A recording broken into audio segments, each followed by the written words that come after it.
students, welcome to Masters Concept Series. Students, in this lecture we will start programming in C.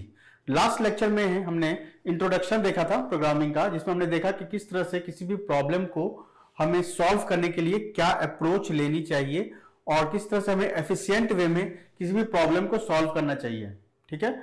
और उसके क्या benefit हो सकते हैं, मीन्स कि हम जो कम से कम समय लगना चाहिए हमें उस प्रॉब्लम को सॉल्व करने के लिए, या लेस अमाउंट ऑफ स्पेस जो है किसी प्रॉब्लम को सॉल्व करने में हमें लगना चाहिए। That things we have seen in the last lecture.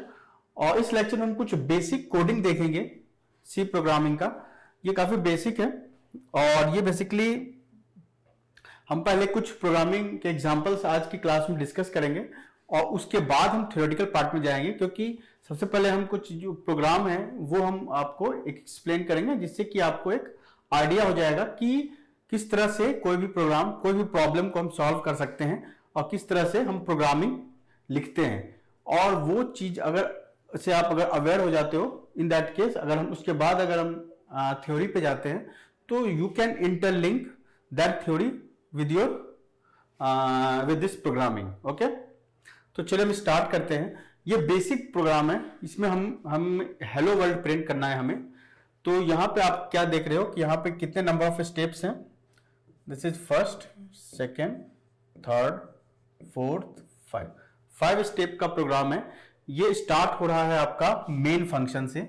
कोई भी सी प्रोग्राम है वो स्टार्ट होता है मेन फंक्शन से। कोई भी एग्जीक्यूशन है, कोई भी प्रोग्राम ले लो, कितना भी लार्ज प्रोग्राम हो, that will start from the main function. We have to declare main function first. उसके बाद ही अगर हम अदर मॉड्यूल क्रिएट कर रहे हैं, अदर फीचर अगर हम इंट्रोड्यूस कर रहे हैं तो वो हम लिख सकते हैं, लेकिन पहले हमें मेन फंक्शन से ही स्टार्ट करना होगा। तो यहां हमने मेन फंक्शन लिखा है और उसके बाद अगर हमें हेलो वर्ल्ड प्रिंट करना है, right, then I have one printf statement. Printf statement के अंदर क्या हम देख रहे हैं कि ये डबल कोट के अंदर मेरा हेलो वर्ल्ड लिखा हुआ है और ये प्रिंटफ जो है कहीं ना कहीं डिफाइन होगा, राइट। जस्ट लिख देने से वो प्रिंट तो करेगा नहीं, तो कहीं ना कहीं इसकी डेफिनेशन होगी, जो कि डेफिनेशन stdi.h लाइब्रेरी फाइल में एग्जिस्ट करती है, ठीक है। तो मान लो कि ये जो मेरा फाइल है, इस फाइल का नाम है hello.c। ये hello.c एक फाइल है जिसमें हमने इस प्रोग्राम को लिखा है। तो इस फाइल में हम stdi.h लाइब्रेरी फाइल को हम इंक्लूड करेंगे और इंक्लूड करने के लिए we will need hash include. Hash include is a preprocessor. हम इसको कमिंग सेशंस में देखेंगे कि क्या होता है pre processor, but for time being आप ये समझ लो कि this is hash include is a pre processor.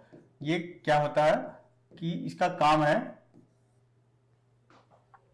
Include करना stdi.h लाइब्रेरी फाइल को, ठीक है। क्योंकि कंपाइलर सबसे पहले प्री प्रोसेसर को एग्जीक्यूट करता है। वो क्या करता है प्री प्रोसेसर, हैश इंक्लूड, वो इस लाइब्रेरी फाइल को आपके hello.c में इंक्लूड कर देता है। उसके बाद वो मेन फंक्शन को चेक करता है। मेन फंक्शन में वो देखता है कि प्रिंटफ स्टेटमेंट है। देन प्रिंटफ स्टेटमेंट कहां डिफाइंड है, वो डिफाइंड है आपके लाइब्रेरी फाइल में, और लाइब्रेरी फाइल में देखता है कि डेफिनेशन उसका ऑलरेडी एग्जिस्ट करता है, क्योंकि डेफिनेशन का मतलब हुआ कि प्रिंटफ का होल बॉडी, ओके, उसका एक प्रोग्रामिंग होगा, एक कोडिंग होगा उस stdi.h लाइब्रेरी में। तो यहां पे प्रिंटफ जैसे हम लिखते हैं तो ये प्रोसेस होता है। ये हेलो वर्ल्ड जो है, printf as hello world as a argument जो है प्रिंटफ के में जो डिफाइन है जहां, वहां पे वो प्रोसेस होता है और यहाँ पे हमारा हेलो वर्ल्ड प्रिंट हो जाता है। उसकी प्रोग्रामिंग जो है उस लाइब्रेरी में की हुई है। तो यहाँ पे जस्ट हमें प्रिंटफ स्टेटमेंट लिखना है, बाकी काम लाइब्रेरी फाइल ऑलरेडी हमें करके दे देता है, ठीक है। तो ये प्रिंटफ जो है वो प्री डिफाइंड है सी प्रोग्रामिंग में, इसी लैंग्वेज में, और आपको जस्ट प्रिंटफ यूज करना है। और ये कैसे ये डेवलप है, कैसे डिफाइंड है, दैट हम इसके लिए हमें बॉदर करने की जरूरत नहीं है। तो यहां पर हमने प्रिंटफ लिखा हेलो वर्ल्ड, तो यहां पर मेरा जो आउटपुट आएगा वो हेलो वर्ल्ड आ जाएगा आउट। और अगर हमें इसे कंपाइल करना है hello.c, तो हेलो डॉट सी को कंपाइल पहले करेंगे, GCC hello dot C. GCC hello dot C से अगर हम कंपाइल करते हैं तो एक एग्जीक्यूटेबल फाइल बनाता है। ये बेसिकली अगर हम लिनक्स प्लेटफॉर्म पे करते हैं कंपाइल तो जीसीसी और हेलो डॉट सी लिखना होगा, और ये जो हमें एग्जीक्यूटेबल बनाएगा वो एक आउटफुल क्रिएट करता है, ए डॉट आउट फाइल क्रिएट करता है। अगर आपको इसको एग्जीक्यूट करना है टर्मिनल पे तो आपको लिखना होगा ./a.out। अगर रन करना है कोड को तो आपको a.out लिखना होगा, अगर कंपाइल करना है तो आपको ये लिखना होगा, ठीक है। और अगर आप चाहते हो कि a.out हमें ना मिले, हमको स्पेसिफिक नेम से हम अपने एग्जीक्यूटेबल फाइल को रन करें, ठीक है, तो उसके लिए आपको लिखना होगा कंपाइल करने के लिए जीसीसी -g-o। और मान लो आप हेलो डॉट सी, आप हेलो लिखना चाहते हो, एग्जीक्यूटेबल आप हेलो बनाना चाहते हो, हेलो, तो हेलो डॉट सी। अगर ये आप ये एग्जीक्यूट करोगे तो आपको ये हेलो नाम से एक एग्जीक्यूटेबल क्रिएट हो जाएगा। अगर आपको उसको रन करना है तो ./हेलो करके आप इस एग्जीक्यूटेबल को आप रन कर सकते हो और आपको जो है हेलो वर्ल्ड मिल जाएगा। अगर आप चाहते हो कि हम 2 हेलो वर्ड लिखें जो कि सेपरेट लाइन में हो, मतलब अगर आप चाहते हो कि प्रिंटफ हेलो वर्ल्ड प्रिंट कराएं और एक और हेलो वर्ल्ड प्रिंट कराएं, तो आप क्या करोगे, 2 हेलो वर्ड लिखोगे, राइट।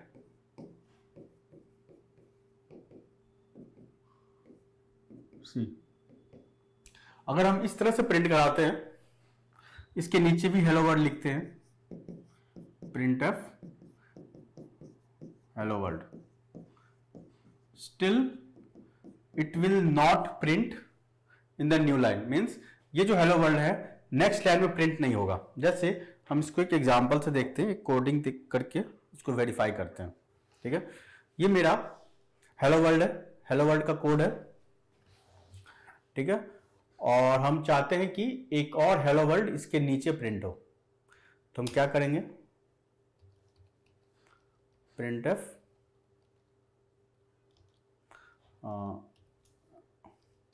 हेलो वर्ल्ड सेमीकोलन से हमने टर्मिनेट किया। This is a semicolon. इस सेमीकोलन से हम किसी भी स्टेटमेंट को टर्मिनेट करने के लिए यूज करते हैं, ठीक है।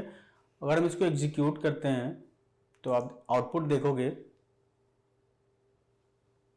यहां पे हेलो वर्ल्ड फिर हेलो वर्ल्ड सेम लाइन में आया। इसका मतलब है कि प्रिंटफ के पास कोई भी न्यू लाइन पे आने के लिए किसी भी तरह का फीचर नहीं होता है। आप कितना भी हेलो वर्ड लिख लो वो सेम ही लाइन पे वो प्रिंट कर देता है, राइट।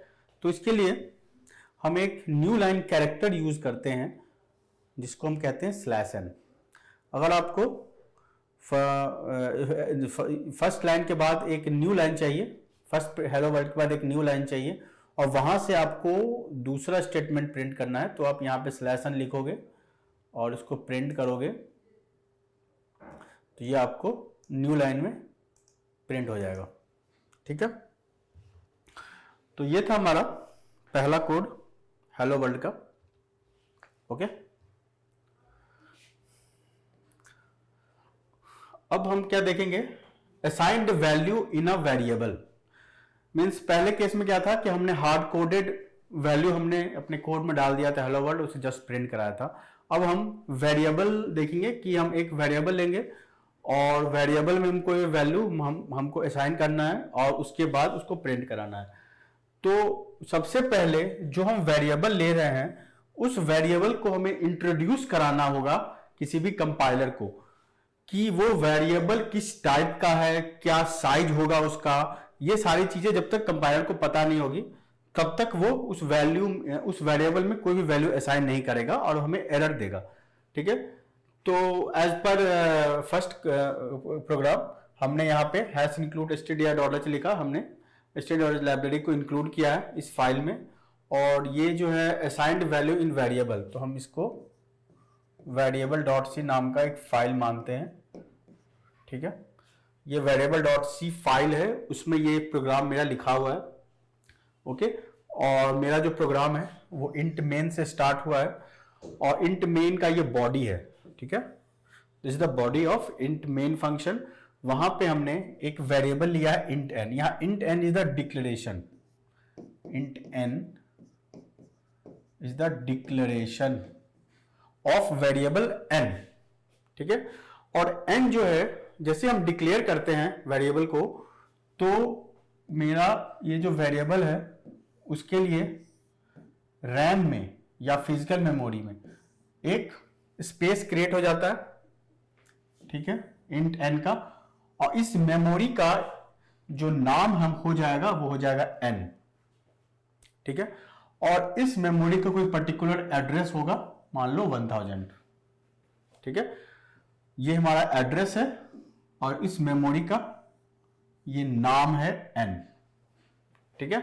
इस मेमोरी लोकेशन का नेम हम n देते हैं। और वेरिएबल n इज डिक्लेयर्ड, यहां जैसे ही int n किए तो मेरा इतना सारा काम हो गया कि, और n क्या है, जो इस n का टाइप क्या है, मींस इस मेमोरी लोकेशन में किस टाइप का वेरिएबल जाएगा, तो इंटीजर टाइप का वेरिएबल जाएगा। और यह इंटीजर टाइप का वेरिएबल यहां पे हम 4 बाइट कंसीडर करेंगे। तो इसका मतलब है कि यहां 4 बाइट डेटा हम स्टोर कर सकते हैं इस वेरिएबल में, n वेरिएबल में, ठीक है। जैसे हमने n इक्वल्स टू 10 दिया, तो this 10 is stored in this memory location, ठीक है। मेमोरी लोकेशन, किस मेमोरी लोकेशन में, n मेमोरी लोकेशन में मेरा 10 वैल्यू स्टोर्ड हो गया, जिस मेमोरी लोकेशन का एड्रेस है 1000, ठीक है। उसके बाद अगर हमको प्रिंट करना है the value of n equal to %d/n, तो यहां प्रिंट करने के केस में we need this %d। %d is a control construct and it gives format in which variable will be printed. किस फॉर्मेट में वेरिएबल को हमें प्रिंट कराना है, उसके लिए हमें %d बताता है। तो आप यहां क्या देख रहे हो कि यहां जो मेरा प्रिंटफ स्टेटमेंट है, प्रिंटफ स्टेटमेंट का यहां 2 पार्ट है। पहला है एक तो है मेरा फॉर्मेट बताता है, उस फॉर्मेट के साथ साथ आप स्टेटमेंट भी लिख सकते हो, जैसे कि यहां पे मेंशन है द वैल्यू ऑफ n, ठीक है, कोई भी वैल्यू आप लिख सकते हो। /n यूज हो रहा है नेक्स्ट लाइन के लिए, नेक्स्ट लाइन कैरेक्टर के लिए, कि पहले अगर /n है इसका मतलब इस लाइन के प्रिंट होने से पहले एक स्पेस हो जाएगा, ठीक है। और यहां भी /n है और इस लाइन के बाद भी एक स्पेस कैरेक्टर हमने दिया है तो स्पेस हो जाएगा। और ये पार्ट मेरा फॉर्मेट बता रहा है और ये पार्ट मेरा मेमोरी लोकेशन का नाम बता रहा है, ठीक है। मतलब इस मेमोरी लोकेशन से हम उस वैल्यू को प्रिंट करा सकते हैं। तो यहां पे हमने %d दिया, ठीक है, और यहां पे मेरा n है, n इक्वल्स टू क्या है 10, जो कि ऑलरेडी इस मेमोरी लोकेशन में है, हमने डाला है। तो यहां पे मेरा जो आउटपुट आएगा वो हो जाएगा 10, ठीक है, ओके। तो इतना हम समझ गए हैं। और यहां जो मेरा %d है, %d बता रहा है कि ये इंटीजर टाइप का होना चाहिए, ओके। और एक और चीज हमें समझना है कि यहां पे मेरा %d है, n इक्वल्स टू 10 हमने दिया। अगर मान लो अगर मेरे पास 10.5 होता, अगर मान लो हम n इक्वल्स टू 10.5 लिखते हैं, ठीक है, 10.5 लिखते हैं, उस केस में ये फ्रैक्शनल पार्ट को इग्नोर कर देगा, क्योंकि यहां पे हम जो %d हमने लिया है वो बता रहा है कि हमारा जो वेरिएबल है वो इंटीजर टाइप का, हमें इंटीजर टाइप का वैल्यू डिस्प्ले करना है। तो यहां पे हमें 10 ही मिलेगा, 0.5 हम रिसीव नहीं कर पाएंगे, हम प्रिंट नहीं कर पाएंगे। अब डेसिमल फॉर्मेट को प्रिंट करने के लिए हम यूज करते हैं, यहां पे अगर इंटीजर है, अगर मान लो एक और वेरिएबल होता मेरे पास फ्लोट, मान लो ये है टेम्प, ठीक है, टेम्प इक्वल हमने ले लिया 12.5, ओके। और फ्लोट के लिए भी एक इस टेम्प जो है मेमोरी मेमोरी लोकेशन के लिए भी एक मेमोरी एलोकेट हो जाएगा, फ्लोट के लिए भी, ठीक है, वो भी टेम्प है। इस मेमोरी लोकेशन का नाम टेम्प है, ठीक है। और इस फ्लोट के कॉरस्पॉन्डिंग इस मेमोरी लोकेशन का एक साइज हो जाएगा, साइज लोकेट हो जाएगा, जो कि कंपाइलर फ्लोट को देख के उसके कॉरस्पॉन्डिंग उसको पता चल जाएगा कि इस वेरिएबल के लिए साइज कितना एलोकेटेड है, ठीक है। और उस टेम्प में हम 12.5 स्टोर कर देंगे, ठीक है। अब जैसे टेम्प अगर हम प्रिंट कराते हैं, तब यहां पे टेम्प जैसे हम प्रिंट कराते हैं, प्रिंट, हाँ, और प्रिंट कराने के लिए हमें क्या करना होगा, इसके लिए एक अलग कंट्रोल कंस्ट्रक्ट होता है। इसके लिए हमें करना पड़ेगा printf %f यहां टेम्प। तो ये टेम्प क्या है मेरा, टेम्प है मेरा डेसिमल नंबर, तो यहां पे ये 12.5 प्रिंट कर देगा, ठीक है। अगर हम %d के साथ इस n के जगह पे अगर हम टेम्प प्रिंट करते हैं, अगर n की जगह पे हम अगर टेम्प प्रिंट करते हैं यहां, तो क्या होगा, यहां पे हम printf को बता रहे हैं कि जो हम प्रिंट करने वाले हैं दैट इज डेसिमल टाइप। तो यहां क्या करेगा, और टेम्प में क्या है 12.5, then 12.5, then he will ignore fractional part, he will just print 12, ठीक है, क्योंकि ये फ्रैक्शनल पार्ट को कंसीडर नहीं करेगा क्योंकि ये % है, ओके।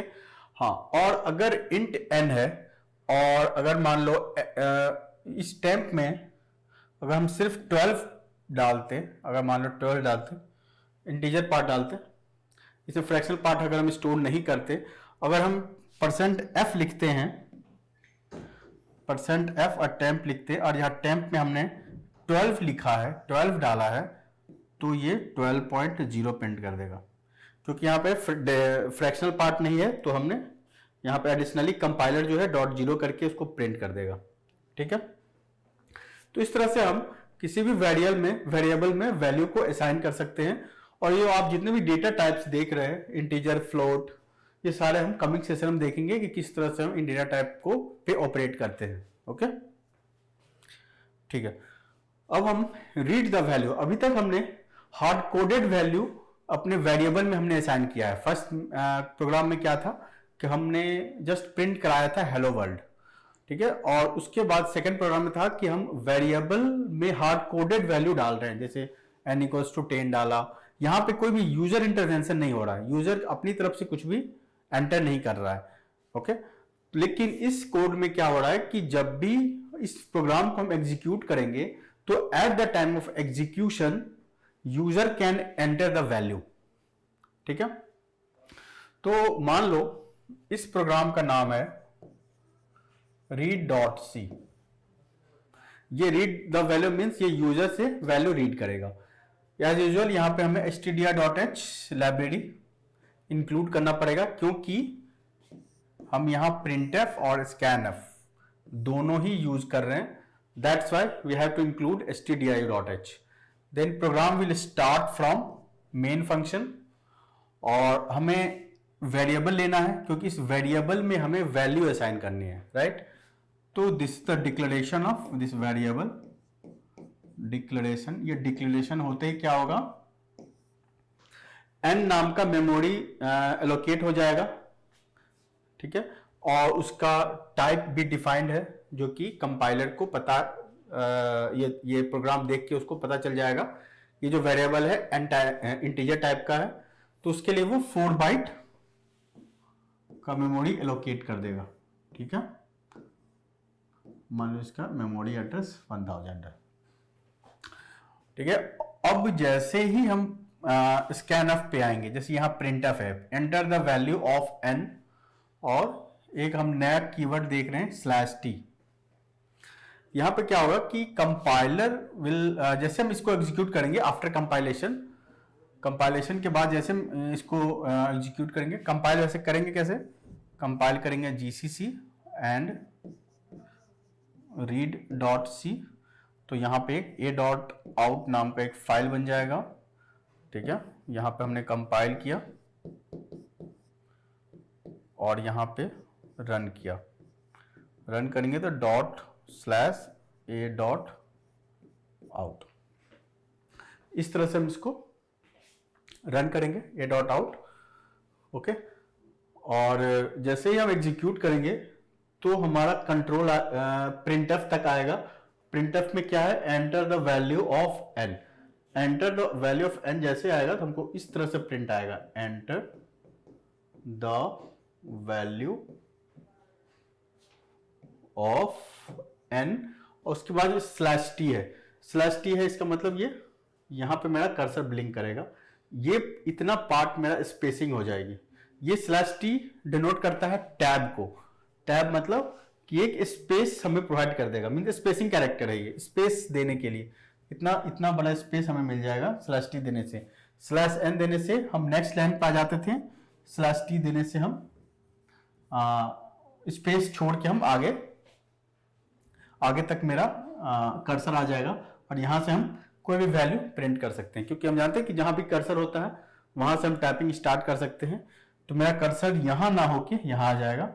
ये /t टैब कैरेक्टर का ये फीचर है। ठीक है, उसके बाद scanf %d/n, ये क्या हो रहा है यहाँ कि scanf का काम है कि यूजर से वो वैल्यू एंटर करवाए। मीन्स इस पॉइंट पे हम स्टक हो जाएंगे और यहाँ पे हम ये कोड मेरा वेट करेगा कि हम कोई वैल्यू एंटर करें, और जो भी वैल्यू हम एंटर करेंगे वो इस n के एड्रेस में स्टोर हो जाएगा।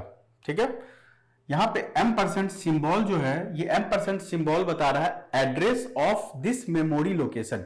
मेमोरी लोकेशन क्या है, n है मेमोरी लोकेशन का नाम। उस मेमोरी लोकेशन के एड्रेस में हमें ये वैल्यू स्टोर करना है।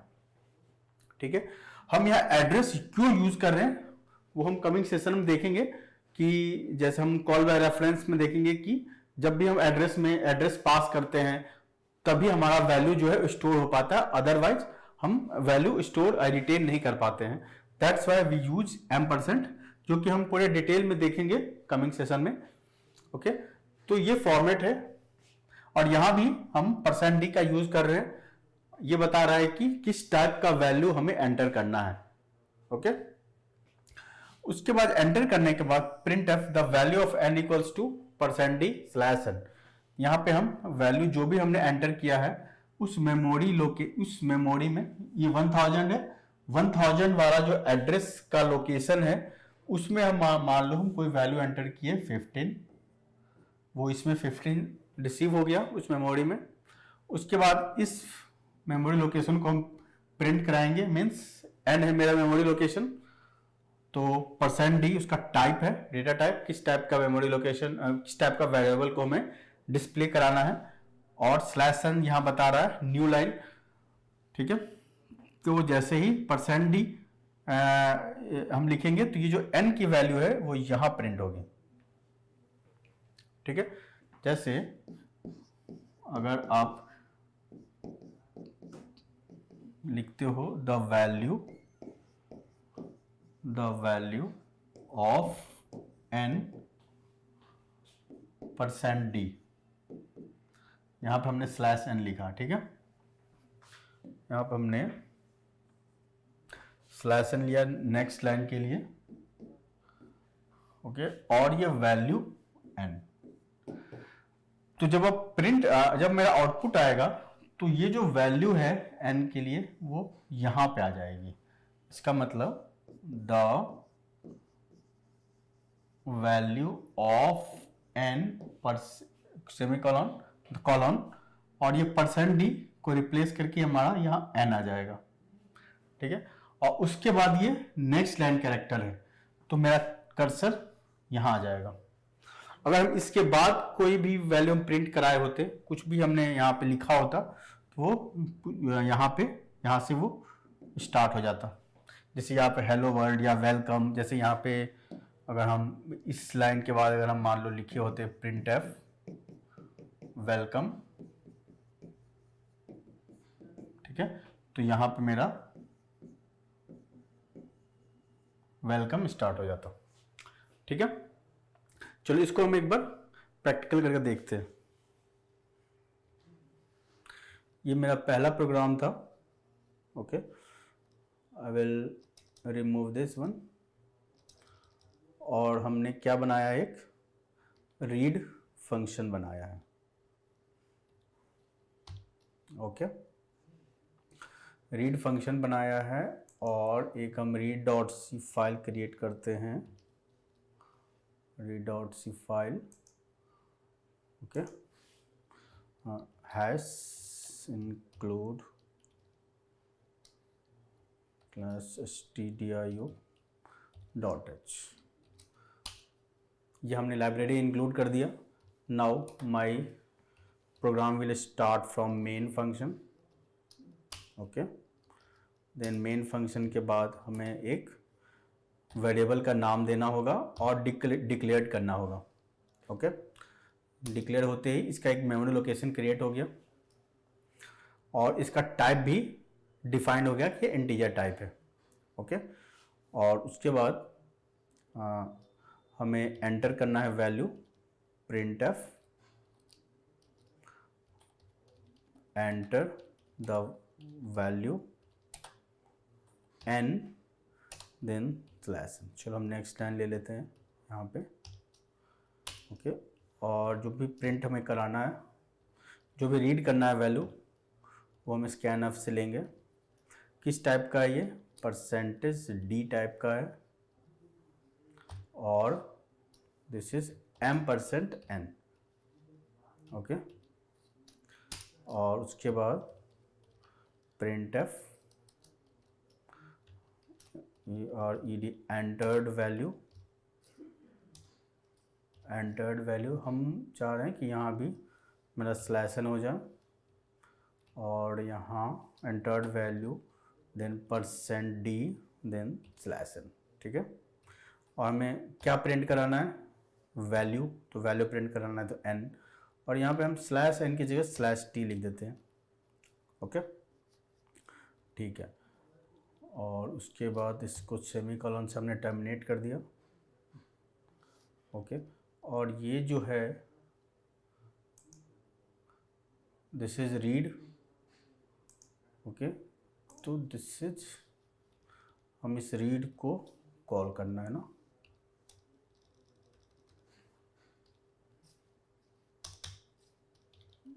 रीड फंक्शन को यहाँ पे हमने कॉल किया है। ठीक है, चलो अब रन करते हैं।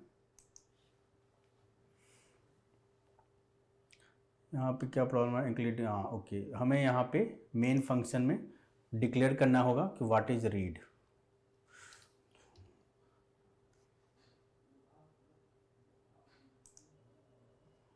Okay, no problem. यहाँ पे वार्निंग आ रहा है सिर्फ, तो ये कोई दिक्कत की बात नहीं है। यहाँ पे हमें वार्निंग मिला है कि आपने इसको डिक्लेयर नहीं किया। It's okay, I will declare this end read function हमने मेन फाइल में डिक्लेयर कर दिया। ठीक है, एंड रीड।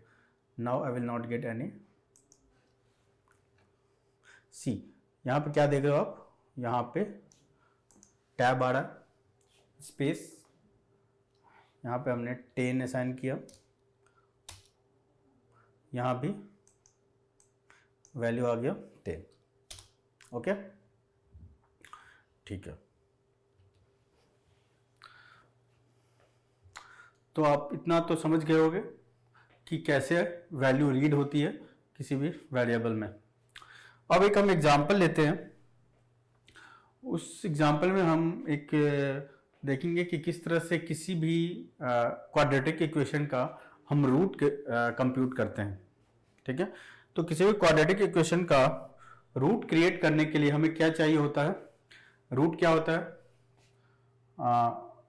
हमारे पास मान लो ax² plus bx plus c, ये क्वाड्रेटिक इक्वेशन हमारे पास गिवन है और हमें एक प्रोग्राम लिखना है जिसके थ्रू हम उस क्वाड्रेटिक इक्वेशन का रूट हम कंप्यूट कर सके। तो रूट कंप्यूट करने के लिए क्या फार्मूला होता है, r1 equals to minus B plus root under B square minus 4ac/2 है। और सेकेंड रूट क्या होता है, minus B minus root under B square minus 4ac/2 है। ये रूट होता है। ये हमें प्रोग्राम के थ्रू कंप्यूट करना पड़ेगा कि हमारा रूट क्या है किसी भी गिवन क्वाड्रेटिक इक्वेशन का, और इसका रूट डिपेंड करता है इसके डिस्क्रिमिनेंट पे, means minus B plus root under D divided by 2a। यहाँ भी है minus B minus root under D divided by 2 है। अब d का वैल्यू इक्वल टू 0 भी हो सकता है, d का वैल्यू लेस देन 0 भी हो सकता है, d का वैल्यू ग्रेटर देन 0 भी हो सकता है। तो हमें रूट कंप्यूट करना है किसी भी गिवन क्वाड्रेटिक इक्वेशन का प्रोग्राम के थ्रू, और हमें क्या क्या गिवन होगा हमें पता होना चाहिए, a, b और c। ये तीन चीज हमें पता होना चाहिए, उसके थ्रू हम इस रूट को हम कंप्यूट कर सकते हैं। ठीक है, तो चलिए हम इसको कोडिंग के थ्रू देखते हैं कि हम इसको कैसे कंप्यूट करें। Now we don't require this things, तो हमें इसकी कोई रिक्वायरमेंट नहीं है, तो will just comment this whole code. और हम जाते हैं main.c में और इसको रूट एंड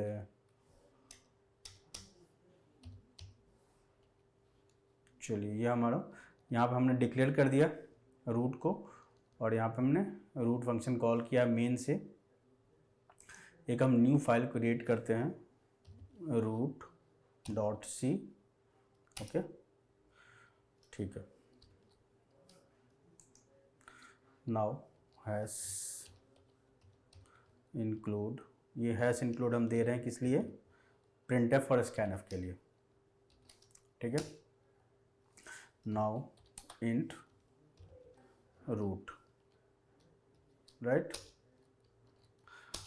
तो हमें क्या क्या वेरिएबल्स चाहिए, इंट a b c, ये वेरिएबल चाहिए, और साथ में हमें क्या चाहिए, डिस्क्रिमिनेंट चाहिए।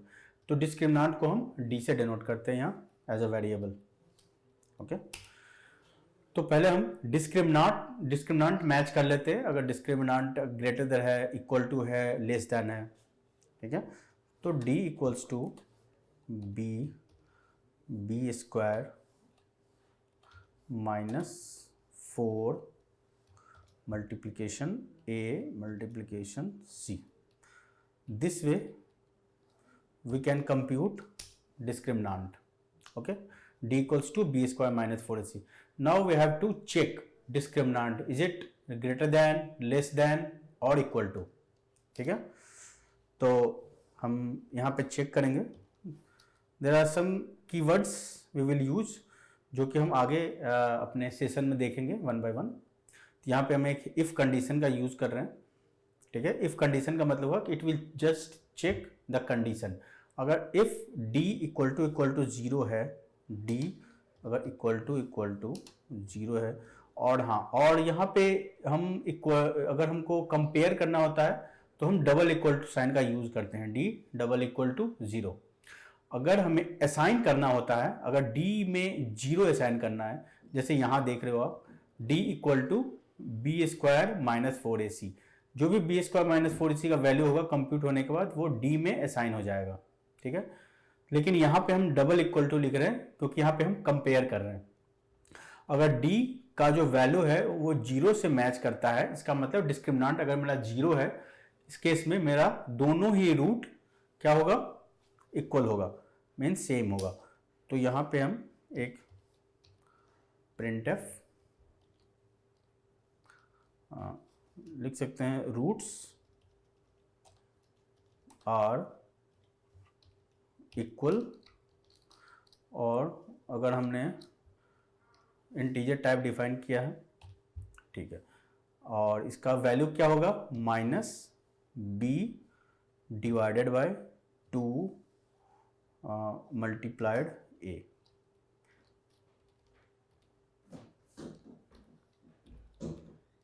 इसको हमने क्लोज कर दिया।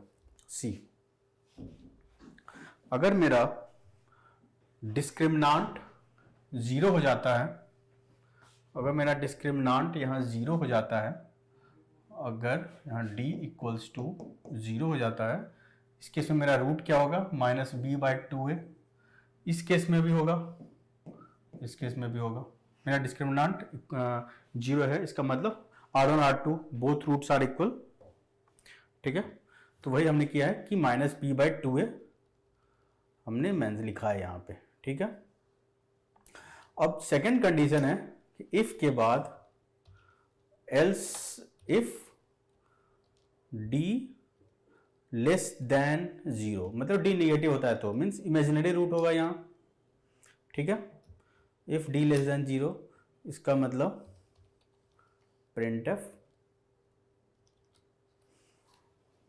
Complex root, complex root, okay, /n okay. ठीक है, और थर्ड कंडीशन क्या होगा, थर्ड कंडीशन होगा कि डिस्क्रिमिनांट अगर ग्रेटर देन 0 होगा तो दो डिस्टिंक्ट रूट हमें मिलेंगे। ओके, तो एल्स का मतलब हुआ यहाँ पे कंडीशन देने की या कंपेयर कराने की जरूरत नहीं है। यहाँ हम d ग्रेटर देन 0 भी लिख सकते थे यहाँ एल्स के बाद इफ लगा के, लेकिन विदाउट डूइंग दैट, क्योंकि अगर d इक्वल टू 0 अगर फॉल्स हुआ तो ये हम एल्स इफ में जाएंगे, एल्स इफ को चेक करेंगे। अगर एल्स इफ भी फॉल्स होगा तो हम एल्स पार्ट में जाएंगे। तो इस पार्ट में जैसे ही जाएंगे तो इसका मतलब है कि मेरा d ग्रेटर देन 0 होगा। ठीक है, ये इफ एल्स का एक फीचर है कि पहले ये इफ पार्ट को चेक करता है। अगर इफ पार्ट अगर कंडीशन ट्रू हो गया तो हम नेक्स्ट किसी भी कंडीशन को वेरीफाई नहीं करेंगे। अगर इफ कंडीशन फॉल्स हो गया तो हम एल्स इफ वाले पार्ट को वेरीफाई करेंगे, और अगर एल्स इफ पार्ट भी फॉल्स हो गया तो हम जो फाइनली एल्स पार्ट में ऑटोमेटिकली चले जाएंगे। We no need to check anything, we will just jump to else part, और जो भी इसमें कंडीशन होगा उसको हम एग्जीक्यूट करेंगे। तो यहाँ एल्स पार्ट में जैसे ही गए, इसका मतलब यहाँ d ग्रेटर देन 0 है, डिस्क्रिमिनांट इज ग्रेटर देन 0, तो इस केस में हमें दोनों ही रूट को कंप्यूट करना होगा। तो मान लो कि हमने जो रूट बनाया है वो है R1 इक्वल्स टू क्या होगा, -b, ओके, -b के बाद प्लस के बाद हमने डिस्क्रिमिनांट कंप्यूट किया था d, ओके, d किया था हमने कंप्यूट, और ये d जो है, d क्या है, b² - 4ac, रूट हम कंप्यूट कर रहे हैं, तो हमें SQRT एक फंक्शन यूज करना होगा। ये math.h में ये SQRT डिफाइंड है, तो यहाँ पे हमें हैश इंक्लूड लेस math.h हमने यहाँ इंक्लूड कर दिया।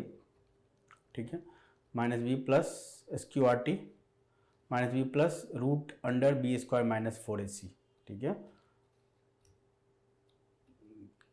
Okay, now divide by 2 into a, 2 multiplied by a।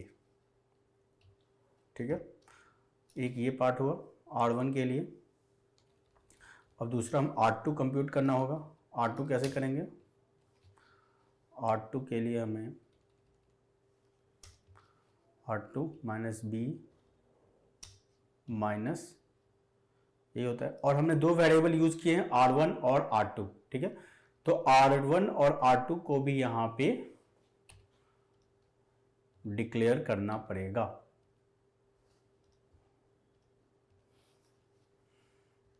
Okay, तो यहाँ पे हमने int ABCD R1 R2 then D हमने कंप्यूट कर लिया, देन हमने इफ कंडीशंस सारे लगा दिए हैं। ठीक है, और हमारा फाइनली R1 और R2 हमारा कंप्यूट हो गया, और यहाँ पे हमें printf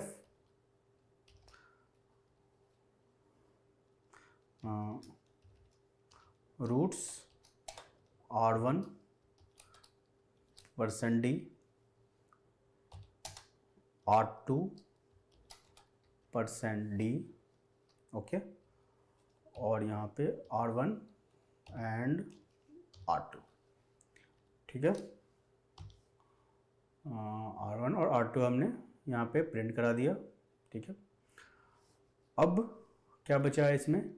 अब इसमें बचा है कि हमें ए बी सी का वैल्यू भी एंटर कराना है, क्योंकि हमने अभी तक ए बी सी का वैल्यू एंटर नहीं कराया है। तो printf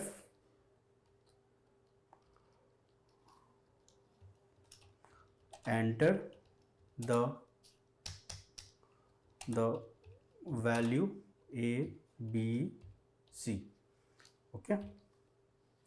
या अगर इसको टैब दे दें तो बेटर है, सेम लाइन में हमारा वैल्यू एंटर हो जाएगा।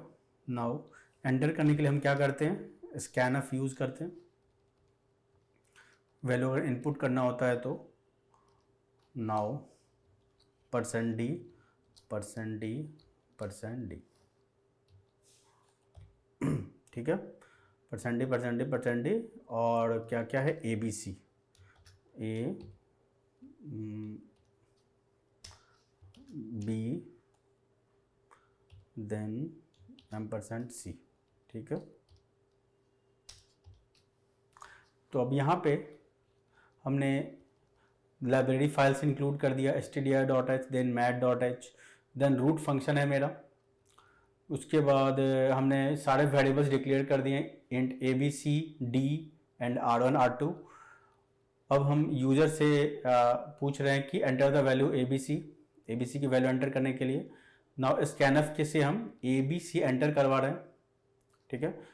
ए बी सी जैसे ही मेरा एंटर हुआ तो हम डी की वैल्यू कंप्यूट कर लेंगे, B square minus 4ac, D equals to B square minus 4ac हमने एंटर करवा लिया, okay. Now we will check if D equals to 0। अगर हम यहाँ चेक करेंगे डी इक्वल्स टू 0, ठीक है, और यहाँ पे डी इक्वल टू 0 चेक करेंगे, अगर डी इक्वल टू 0 ट्रू है तो यहाँ पे रूट्स आर इक्वल, और यहाँ पे हमें ये वैल्यू कंप्यूट होके मेरे को आंसर मिल जाएगा रूट्स आर इक्वल के केस में। अगर ये कंडीशन इफ अगर डिस्क्रिमिनांट अगर मेरा 0 नहीं होता है तो इस केस में क्या होगा, else if D less than 0 को चेक करेगा ये। अगर ये चेक करेगा, अगर ये करेक्ट होता है तो ये कॉम्प्लेक्स रूट प्रिंट कर देगा, ठीक है। और उसके बाद फाइनली अगर इफ और एल्स इफ दोनों ही अगर इनकरेक्ट होता है तो उस केस में क्या होगा, उस केस में हमें दोनों ही रूट कंप्यूट करने होंगे, R1 और R2 बोथ, ठीक है। और R1 equals to minus B plus square T D और बाय 2 इंटू ए, मतलब minus B plus root under B square minus 4ac या root under D divided by 2a, और R2 के लिए minus B minus root under B square minus 4ac, square T D का मतलब हुआ, ठीक है, स्क्वायर टी डी का मतलब हुआ सी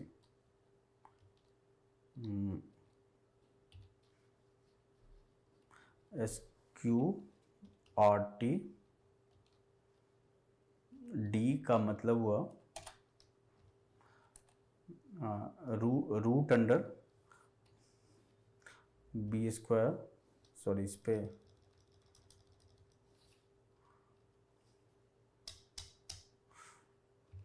स्क्वायर टी, जैसे हमने लिखा यहाँ SQRT D, इसका मतलब हुआ रूट अंडर डी और root under B square minus 4ac, okay. और फाइनली हमने R1 R2 दोनों ही कंप्यूट कर लिया और हमारा प्रिंट आ गया R1 R2, ठीक है। चलो अब इसको हम एग्जीक्यूट करते हैं। पहले वेरीफाई करना होगा कि this function is root is declared और नॉट। यहाँ रूट डिक्लेयर्ड है, यहाँ हमने रूट कॉल किया, ओके। यहाँ पर हमसे पूछ रहा है कि ABC का वैल्यू एंटर करने के लिए, तो ABC का वैल्यू हम एंटर करेंगे 2 then 5 then 2। See R1 equals to 0, R2 equals to -2। अब देखो, अब यहाँ पे क्या प्रॉब्लम आ रही है। अगर हमने 252 हमने कंप्यूट किया, 25 a equals to 2, b equals to 5 and c equals to 2। हमने क्या क्या एंटर किया है, हमने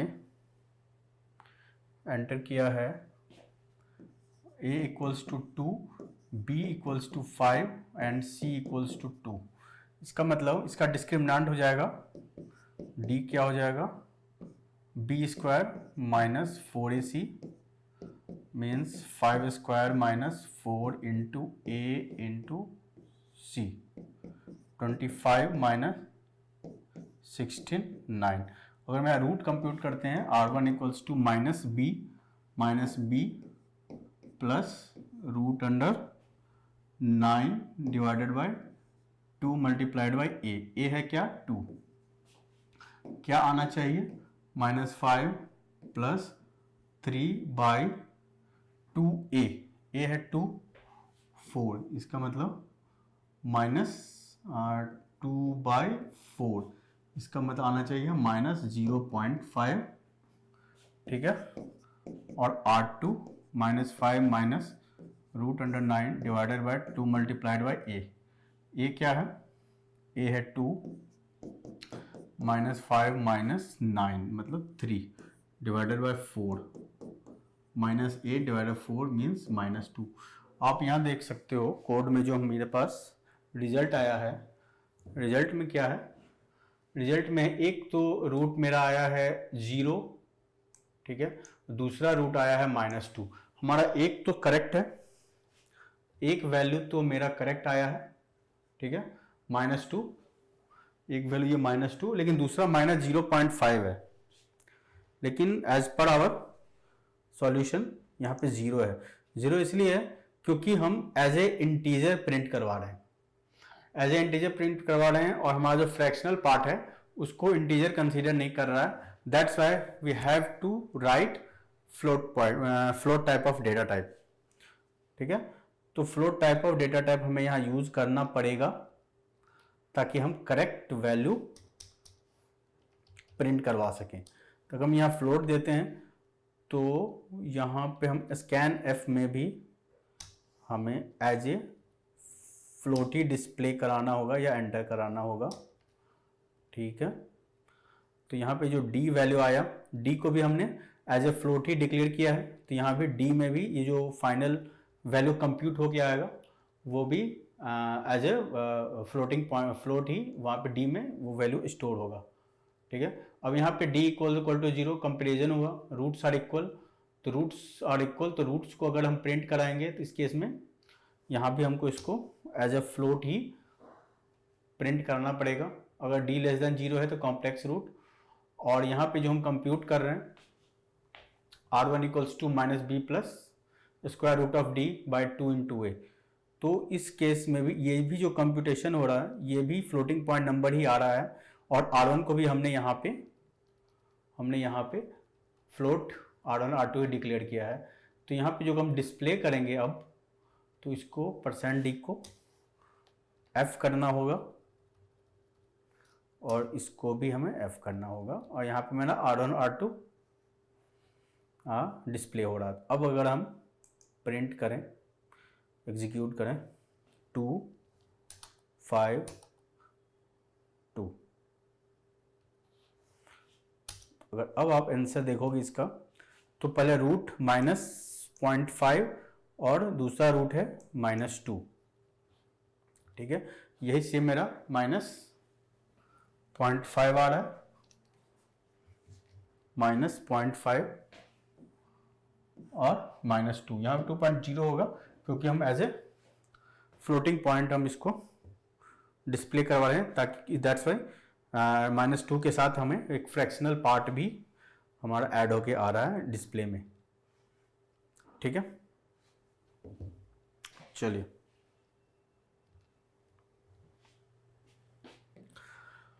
तो ये था कोड हमारा, अभी हमने एग्जीक्यूट किया इस कोड को। यहाँ पे हमने stdr.h और math.h दो लाइब्रेरी हमने अपेंड किया है, then it will start from main function. उसके बाद हमने फ्लोटिंग पॉइंट में हमने डिक्लेयर किया है ABC R1 R2 D Y हमने यूज़ किया है for another reason, will not use here Y। Now enter the value of ABC, तो हमने एज ए फ्लोट हमने एंटर करवा दिया और यहाँ पे D कंप्यूट हुआ B square minus 4AC। If D equal to 0 then roots are equal and minus B/2A as a percent F floating float variable use कर रहे हैं हम यहाँ पे प्रिंटफ में, तो यहाँ पे एज ए फ्लोट डेसिमल में हमें रिजल्ट आएगा। नाउ अगर D इज लेस देन 0 तो यहाँ कॉम्प्लेक्स रूट एंड फाइनली अगर दोनों ही कंडीशन फॉल्स हो जाता है तो R1 R2 का अगर दो सेपरेट वैल्यू आएगा और फाइनली हम इसको प्रिंट करा देंगे। ठीक है, ठीक है, फिर आज का लेक्चर हम यही स्टॉप करते हैं। अब तक हमने कुछ बेसिक कोड देखा प्रोग्रामिंग का, और नेक्स्ट लेक्चर में हम जो भी डेटा टाइप हमने यूज़ किया है इस कोड में, इस प्रोग्राम में, उसको हम डिटेल से पढ़ेंगे कि किस तरह से हमारा मेमोरी एलोकेट हो रहा है। ठीक है, और किस तरह से हम वैल्यू को असाइन कर रहे हैं। अगर फ्लोटिंग पॉइंट नंबर है तो कितना स्पेस लेगा वो मेमोरी में, या इंट यूज़ करें, अगर लॉन्ग इंट यूज़ करें या शॉर्ट इंट यूज़ करें। ठीक है, और किस तरह से उसका रेंज डिफाइंड है, इंटीजर क्या कितना रेंज लेगा, या कैरेक्टर को कितना रेंज चाहिए किसी भी वैल्यू को स्टोर करने के लिए। ठीक है, तो वो सारी चीज़ें हम नेक्स्ट लेक्चर में देखेंगे। तो आज हम इस लेक्चर को यहीं स्टॉप करते हैं। Thank you.